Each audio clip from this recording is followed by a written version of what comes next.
पकड़कर वो खींच रहा था। महाराज भरत को याद आ गई, जैसे देखा ममता जाग गई, आरती की थाली रख दिया ठाकुर जी के पास, आरती किया नहीं, उसको प्यार किया। उसके बाद माला लेकर बैठ गए। अब वो तो पशु है, वो माला मुख में डालने लगा, कहीं माला के दाना टूट ना जाए। अब माला भी रख दिया, उसके सिर पर हाथ फेरने लगे, ग्रंथ पढ़ने लगे।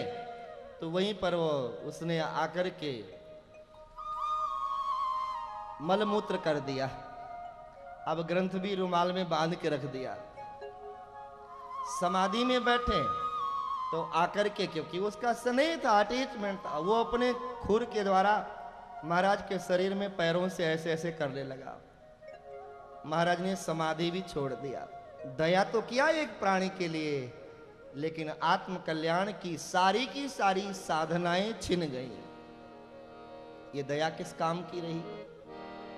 एक दिन समय आया जीवन का, जो सबके जीवन में आता है, और जैसे अंतिम सांस निकले, हिरण की याद आ गई, मैं चला जाऊंगा, मेरे बाद इसको कौन संभालेगा?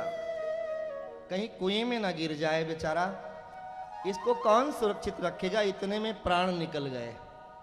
सुखदेव जी कहते, राजन, हिरण को याद करने के कारण हिरण का शरीर मिला, लेकिन हिरण के शरीर में भी आश्रम के ही बगीचे में रहते, बाहर नहीं जाते, क्योंकि सेवा किया था, गुरु घर की चाकरी किया था महाराज भरत ने, गुरुदेव को बार बार नमस्कार किया था महाराज भरत ने, गुरु घर में झाड़ू लगाया था महाराज भरत ने। आज गुरु दरबार की सेवा के परिणाम स्वरूप पशु के शरीर में भी चले गए, लेकिन स्मृति बनी हुई है कि मैं राजा था, आश्रम के बगीचे में रहते, वहीं पर सो जाते, घास चरते, वहीं पर रह जाते, जंगली पशुओं के बीच में वो नहीं गए। एक दिन समय आया, हिरण का शरीर भी छूट गया, मनुष्य का शरीर प्राप्त हुआ। अब पहले ठोकर लगी हुई थी, इसलिए संसार से जड़ता हो गई, कहीं भी चित्त का संबंध नहीं करते। यहां भी संजोग से उनका नाम भरत रखा, ब्राह्मण कुल में जन्म हुआ।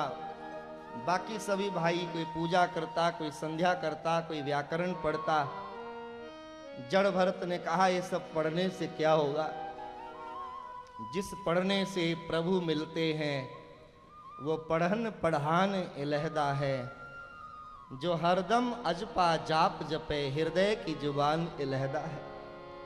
ये तो दुनिया की पढ़ाई ने हमें दुनिया में ही बुला लिया, अब हम संसार के लिए संसार की विद्या धारण नहीं करेंगे, इसलिए किसी भी प्रकल्प में वो नहीं मिलते।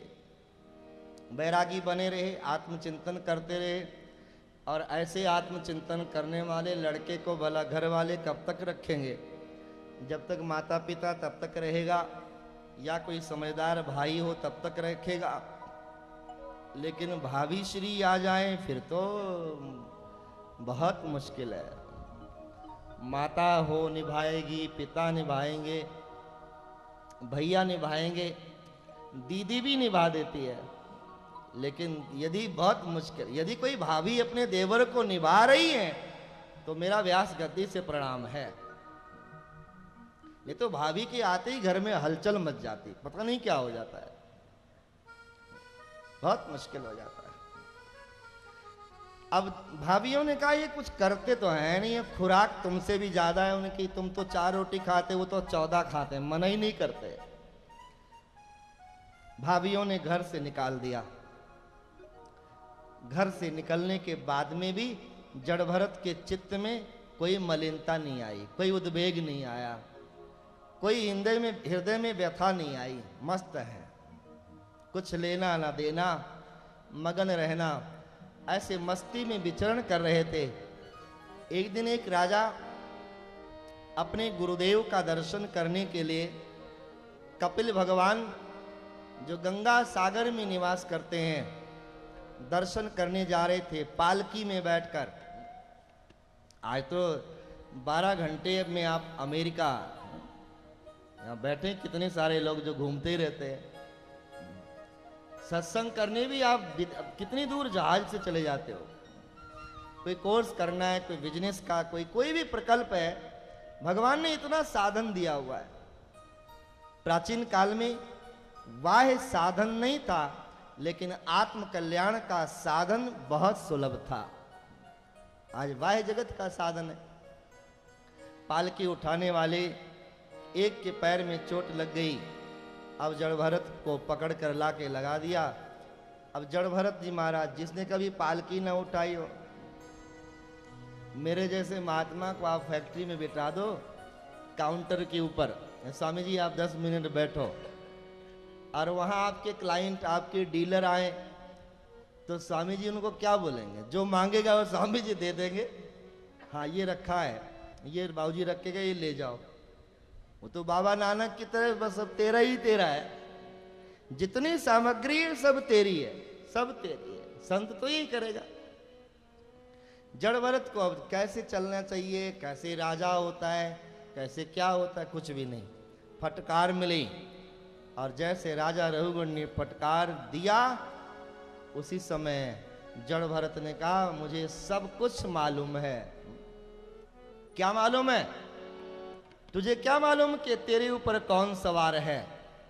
जड़ भरत ने कहा आप राजा हो ना, मुझे तो ऐसा मालूम है, मैं ये महसूस करता हूं, मैं ये समझता हूं कि मिट्टी के ऊपर मिट्टी सवार है।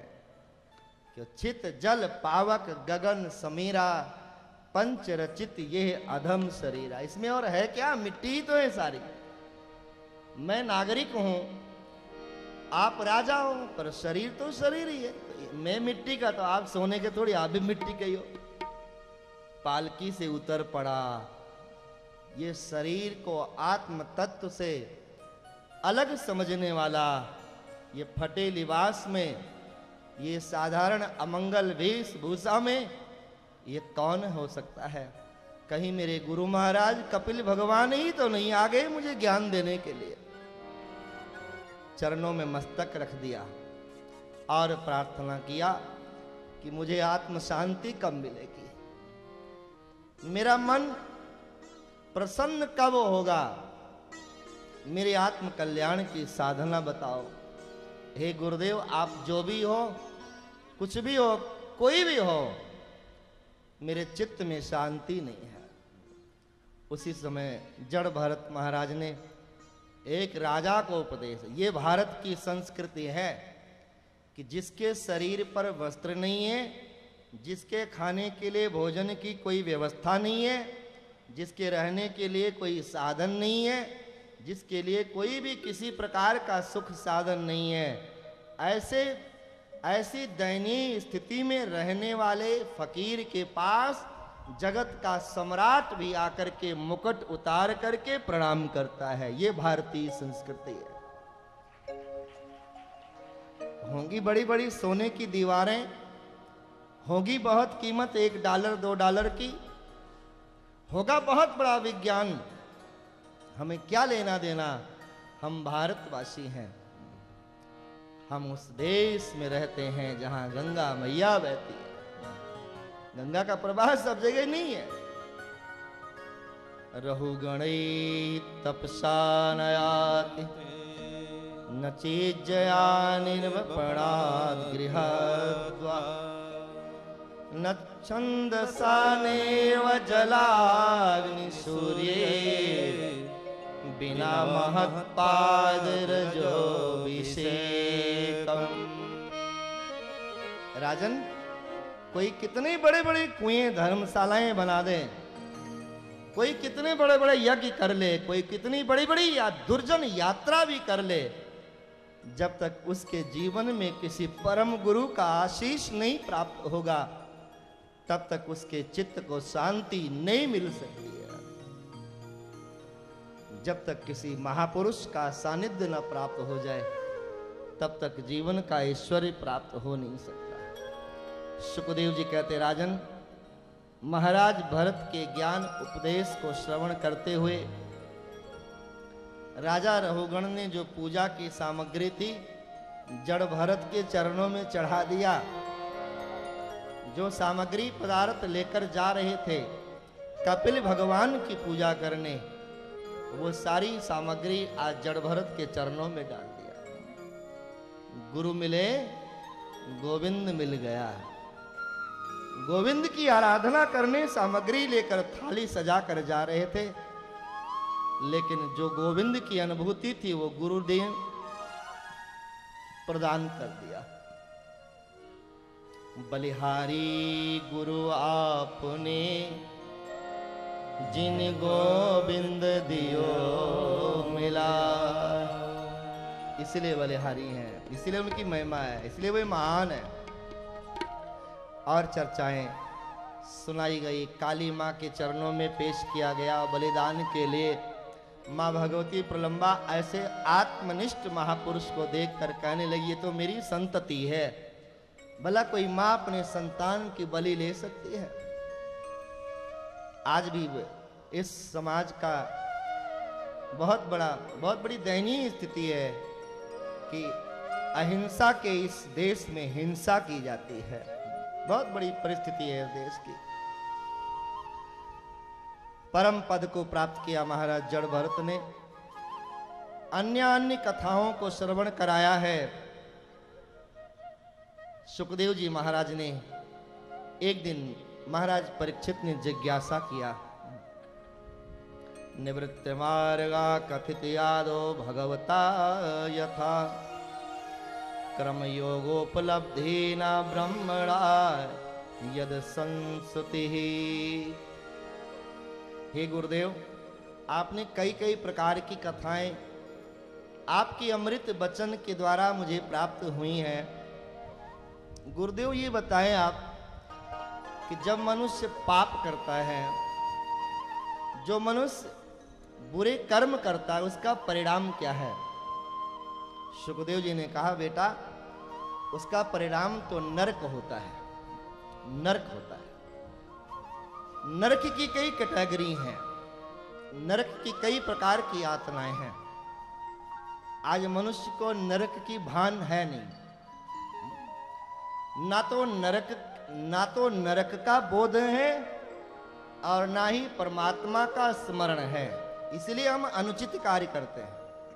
दोनों में एक का भी बोध हो तो हम सावधान हो जाएं।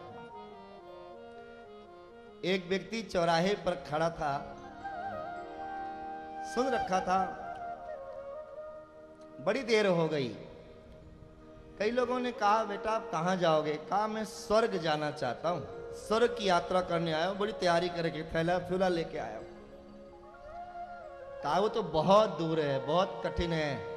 कहा, बस खड़े हैं, शायद कोई राइट मिल जाए जाने के लिए, कोई साधन मिल जाए। इतने में एक एम्बेसडर गाड़ी आई, खाली थी, पिछली सीट खाली थी।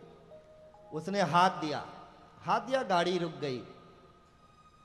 जैसे गाड़ी रुक गई तो उसने कहा, बैठना है, चलना है क्या? हाँ 6 घंटे हो गए खड़े खड़े, पैर दुखने लगे।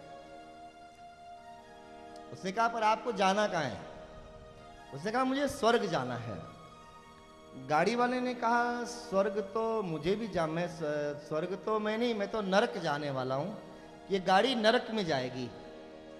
उसने कहा, नरक जाएगी, पर गाड़ी तो बढ़िया है, सीटें अच्छी हैं, कंफर्टेबल है, चलाने वाला भी बढ़िया है। चलो पहले नरक ही चलते हैं, चलो पहले नरक ही चलते हैं, बाद में स्वर्ग चले जाएंगे। यानी अभी जो सुख साधन मिला है, इसको क्यों छोड़ें? जब नरक में ठोकरें पड़ेंगी, हथौड़ी पड़ेगी खोपड़े पर, तब कील ठोकी जाएगी, वो तो बाद की बात है। अभी तो इतना बढ़िया साधन मिला है, इसको भला क्यों छोड़े? इसलिए नरक आया था स्वर्ग के लिए और जा रहा नरक की गाड़ी में। ऐसे हम सभी अबोध व्यक्ति, ऐसे हम सभी अज्ञान की स्थिति में स्वर्ग के राही हैं, वैकुंठ के राही हैं, लेकिन समझ न होने से हम नरक के मार्ग पर चलते जा रहे हैं। अपने कर्मों से, विचारों से, सोच से, समझ से, स्वभाव से, परिस्थिति से, आदत से ना मालूम कौन से नरक में जाएंगे। राजा परीक्षित डर गए, महाराज जी नरक में इतना कष्ट? हाँ, पूरा विस्तार से सुखदेव मुनि ने कहा कि दूध में पानी मिलाकर बेचने वाले को ये नरक मिलता है, पैसा पूरा लेकर के सामग्री कम देने वाले को ये नरक मिलता है, मित्र के साथ छल करने वाले को